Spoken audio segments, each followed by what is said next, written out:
All right, so the camera's rolling. Okay. So, hi Ashley. Hi Mark. So no, the reason because I never knew that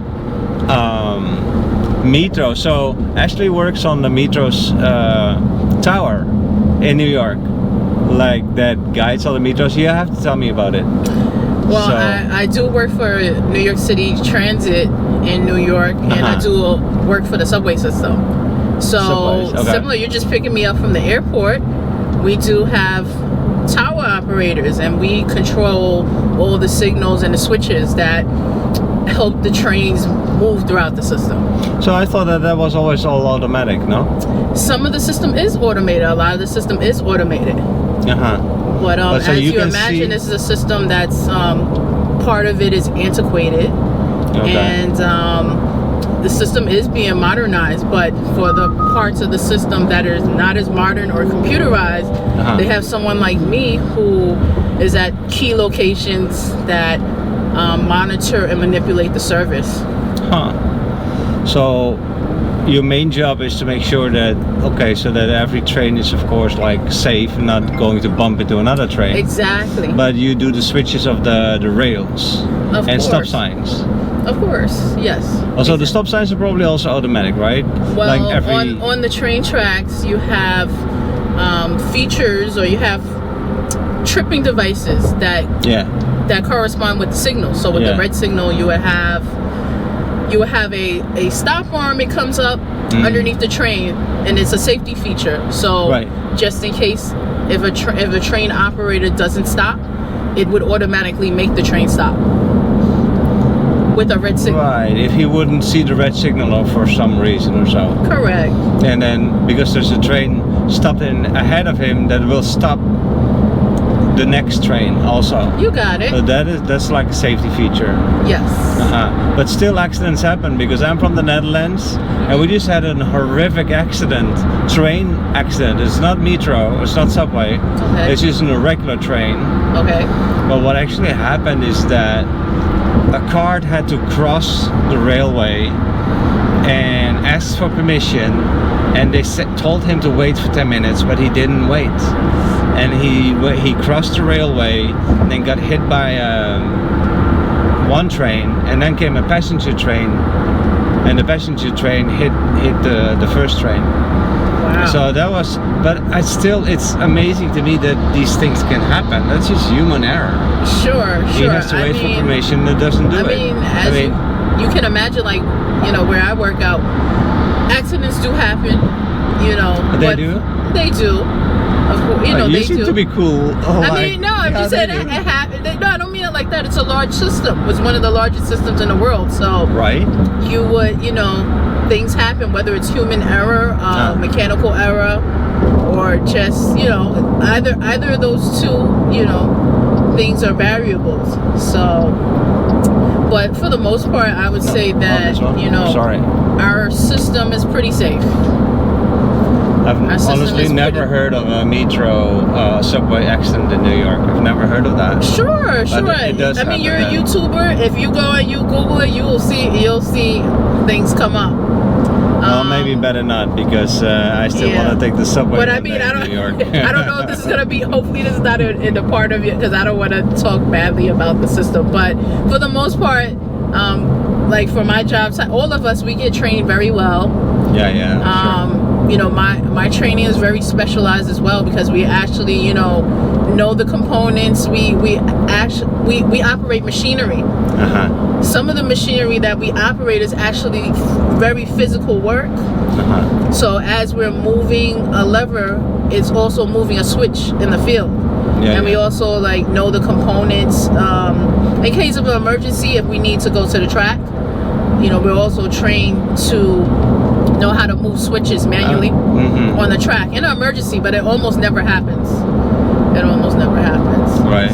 So how many miles of track are we talking about? Oh wow, you really getting me. I should know that, but it is an easy Googleable answer. Yeah, that's true. I know the miles of track. You got me. I feel bad. I'm not representing. What we're talking? 100 miles? 200 miles? No, it's more than that. Hold on. 1,000 miles? No, that cannot be 1,000 miles. Come on, No. that's crazy. But it could be 100 miles. And most of it is subterranean. But I've seen also those subways going on bridges through the city, right? It's like, I think it can't be that much. It says 600. It says 693 miles of track. That's a lot. 493 stations, 25 routes. More than 400 stations. Can you imagine? I didn't think it was 493, but wow. Yeah, that's a world in itself. So, but there's also subways that ride those bridges on top, right? Sure. Some of the train lines, a lot of the train lines actually come from underground, and they do go across bridges.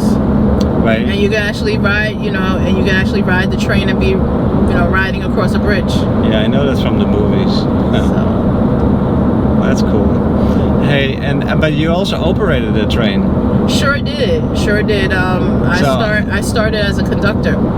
As a conductor? Yes. So what does a conductor that's do? what you know as the person that opens and closes the doors, and also makes the announcements. Do you also have to check everybody's ticket or not? Not in the subway system. On the commuter rail lines, which is also a part of the organization I work for.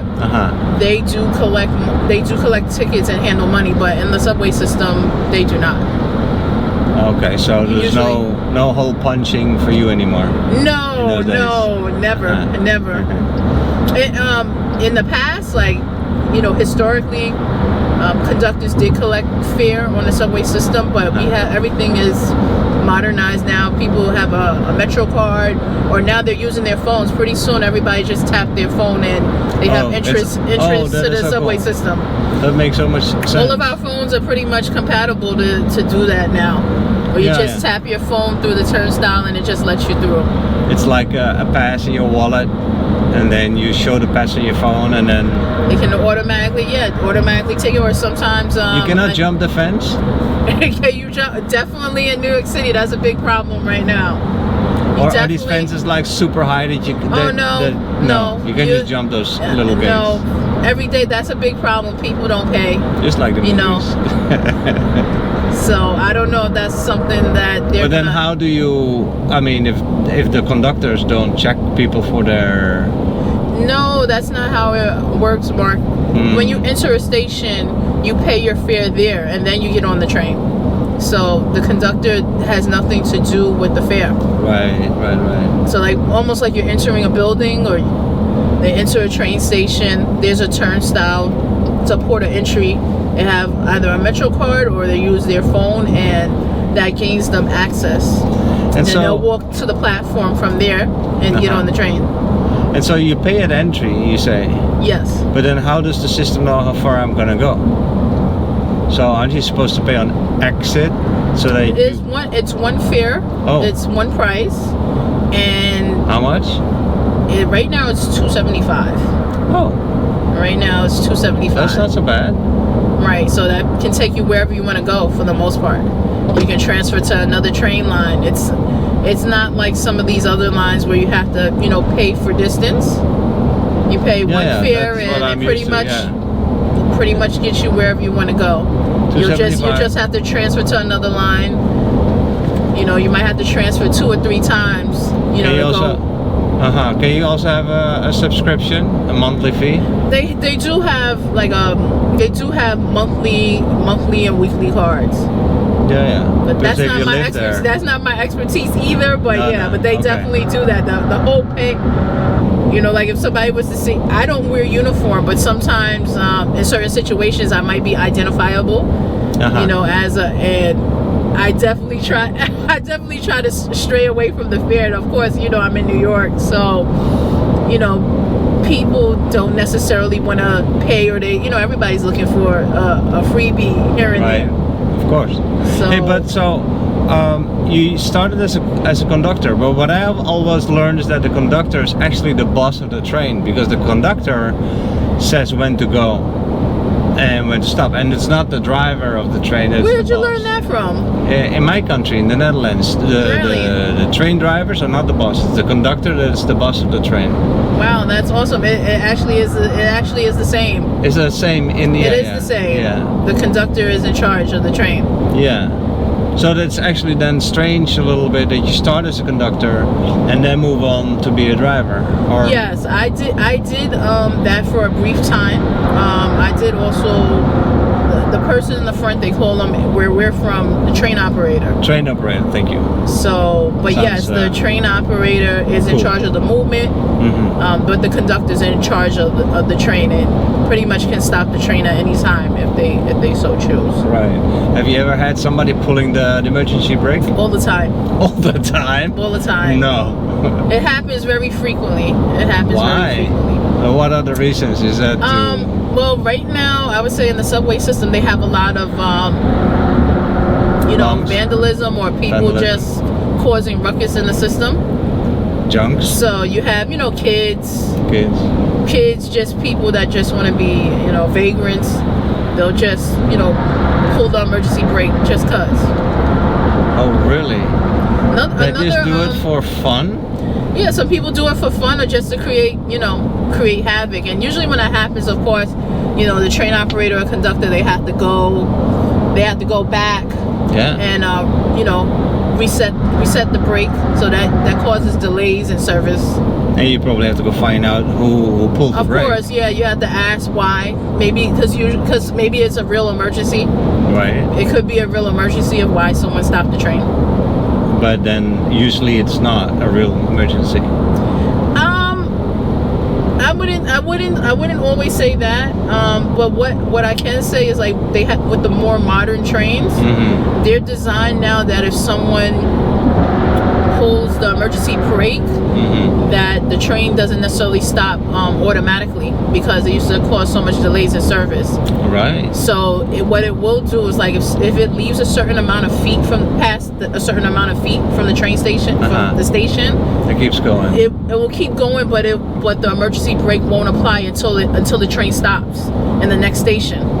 So at least that it's a safe sense, right? It's a safe path because even if there's a real emergency, at least that the train is in the station. Exactly. Where you can get where help. customers can entrain, detrain very easily. Now, if you're in a tunnel somewhere and the brake is pulled, passengers don't have a safe path of egress, and you're pretty much like stuck there. Right. That makes so much sense, right? Now, do people sometimes also get mugged? I suppose when it's like so overcrowded. I remember those trains like you couldn't move an inch, and then I would always be afraid for my wallet. I mean, of course, crime is an issue, especially just in New York City in general. But they say it's getting worse though in New York. I'm trying not to talk badly. Yeah. You're trying to avoid politics. Yeah. I would say, well, definitely stemming from COVID. It feels like I don't know the statistics, but I'm just saying, just being a native New Yorker, it does. We do feel the difference, and just I also ride. Not only do I work for the system, but I do ride trains. It is. It doesn't feel as safe as it used to be. Okay. So I don't know if this is a direct correlation to the economy and maybe people that lost their jobs, during COVID or whatever. Maybe that's why crime may be up. It could be temporarily. It could be a trend. That's hard to say. Also for us, but you sort of work with the transport, so you could have a better view of that as a New Yorker. But yes. And because I work in the tower, that affects me. So if there's something going on, someone gets injured, assaulted, some type of criminal activity, of course that affects service. So somebody like me that is working in a tower, I would communicate with the following trains and try to reroute them around that train. So you can reroute then actually? If something I have happens. direct control. Right, I have direct. That's what they're paying me for. I'm supposed to expedite service. So if a train is stuck somewhere, and remember, the New York City transportation system is a 24-hour system. We have tons of trains, and we carry millions of customers. So, and one train can cause serious damage to service. So that's what they pay somebody like me for, is to know how to manipulate and move service, you know, and to try to ease the delay if possible. So while that train is stuck somewhere, or sitting in the station somewhere, or we're getting help for that train, or for a passenger that may have been assaulted, or you know, whatever the case may be, a sick customer, we will have the trains around it. We will try to move the trains around it, or detour the train to another line. Right, so that service can continue. Well, you got a fascinating job, I must say. I haven't I haven't ridden the subway in New York. How do you say that? I haven't ridden? Yeah, you say metro, but we call it subway. Same difference. I haven't ridden the subway for 20, 30 years. I was once in Manhattan. I took the subway a couple of times. I thought it was great, but I had no clue. I didn't even know there were towers and there were control people and all of that. I just thought that everything was automatic.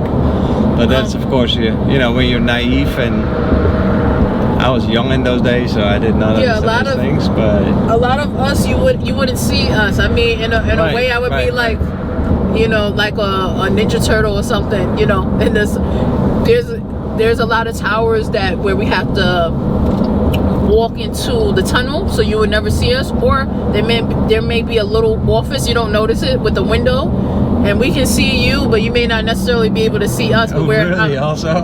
Yeah. Yeah.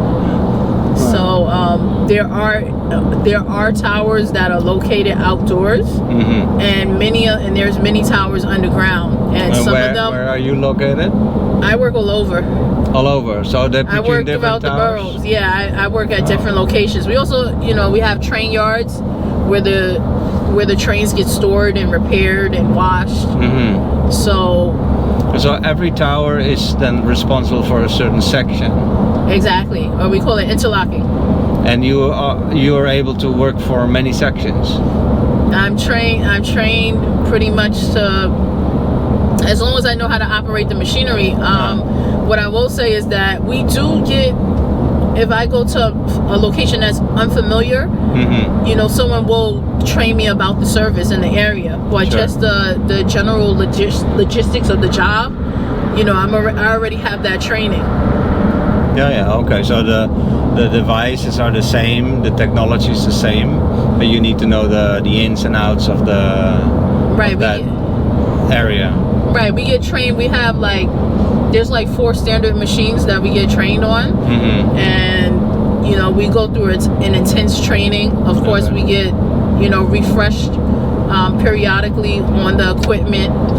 All the machines follow a certain basic logic, and it also corresponds with the signaling system that the trains are, you know, traveling across. So everything coincides. So actually, what is next for you in your career? Is there like a supervisor? Tower person? So I did 3 positions. I was a conductor. I did do train operation for a little bit, and also and I'm a tower operator now. I've been doing that for about 8 years. So probably very soon I'll probably move into supervision. Supervision position. Yeah. Cool. So are you excited for that? Yeah, absolutely. I mean, absolutely. I mean, I've invested so much time into the company. Why not? Right. So I asked Ashley in the beginning of the ride, which was not on camera, are you ready to move to Miami because most of her family is here? And she said, no, I'm a little bit invested in my job in New York. Well, a little bit is an understatement. I don't know. I mean, sometimes, you know, money talks and everything walks. So I don't know if they was to pay me as well as they pay me in New York, then, you know, you maybe. never know, right? Yeah. But you know, the Florida sunshine, you know, is kind of convincing. So today it's Not kind of today, disappointing. but- right. So it's very sunny in New York right now, and I Imagine came that. to a bit of a gloomy day. So hopefully tomorrow there'll be some sun. Gloomy Florida. I didn't think that I would ever say it, but here you have it. Gloomy Florida, rainy. Well, it can storm definitely here, and but it's been like almost a week like this already. That's sort of odd. Usually, like you have 1 or 2 days like this, and then it goes over, and it's blue skies again. But yeah, it's been like this. Where are you originally from? You said New I'm Zealand? from the Netherlands. You know, it's so funny. So- You're probably gonna still want to record me. I actually, been to Holland. You have been there? That was the first place. I studied abroad, so Oh, that really? was the first place that I went. So I've been to Holland. What do you Yeah. think? It was awesome. You liked it, Amsterdam yeah? was really cool. Amsterdam is cool, right? Yeah, it's a Amsterdam nice was really place. cool. One of my favorite places, I can and imagine. not because of the drugs, but She yeah, said, "Hey, I so didn't say that, eh?" No, because when I went, I was like 19. Yeah. So most of the kids, that's what they were there for. They wanted to Sure, try shrooms sure. and all this stuff. Yeah. I never, even till this today, I'm in my 30s now. Mhm. I've never, tried any. I've never even smoked. Oh, really? The only thing that I've drank You is were not alcohol. curious. I've never smoked a cigarette, Good for a you. cigar, anything. Good for you. So I've never taken any type of drug. It's disgusting, really, and it is. I got hooked on cigarettes, and it took me quite a number of years to get off of it. But I got off of it finally. It's nasty stuff. Stay away from Yeah, it. Good, so- good for you, actually. So I was Yeah. thinking about going But back. so- I wish I had. If I had my passport on me, but if I had my original passport, Mm-hmm. you would see that was like my first Stamp. That was my first stamp. Yeah. That's so, cool. So Well, I you're think invited, I that's for think I sure. gave you more than enough content. Oh yeah, I think so. Yeah, thanks for talking on camera. I Oh, appreciate it a lot. absolutely. That was I learned a lot about the system and about and I definitely hope to one day. Now I'm gonna be knocking on all these windows Oh, that I see sure, in the if you come subway. to- Like, if you come hey, to New Ashley, York- Ashley, are you there? No, I have day, your you never know. information. I would That's love true. to show you. Yeah. If you come to New York, I definitely give you a tour. Okay, great. You're on. Next time when I'm in New York. So yes. Here you Yes, go. Here, right? Yes. Thank you Okay. so much, Mark. Well, nice talking to you. Oh, that car is leaving. Oh, I don't even know. Okay. I don't know who I that blocked is. him, but All right, Mark. Have fun. thanks. I hope you find some more interesting people. I'm sure I will. I'm an Uber driver, so it always happens. All right, nice talking to you. Bye bye.